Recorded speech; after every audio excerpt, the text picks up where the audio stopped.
ஸ்ரீனிவாசபுரம் மகளிர் அனைவருக்கும் கோடான கோடி நன்றிகளை ஸ்ரீனிவாசபுரம் நண்பர்கள் சங்க சார்பாக கோடான கோடி நன்றிகளை இத்தருணத்தில் தெரிவித்துக் கொள்கிறோம்.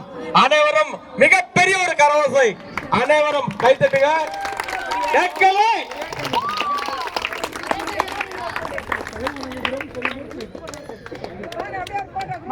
ரேகா ராமச்சந்திரன் அவர்களின் சிறப்பான ஆட்டத்தை வெளிப்படுத்தினதால அவங்களுக்கு வந்து விளையாட்டு வீரர்கள் வந்து ஒரு சின்ன மரியாதை செலுத்துறாங்க. ஓகே, அவங்க தலைவணங்குறாங்க அவங்க நடனத்துக்கு. நன்றி நன்றி நன்றி.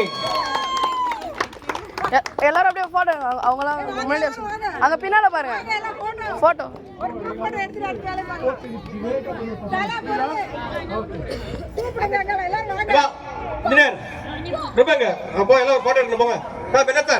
எல்லாரும் பாருங்க, இங்க பாருங்க எல்லாம் கேமரா பாருங்க, கேமரா பாருங்க, கேமரா பாருங்க. வரலாறு முக்கியம்.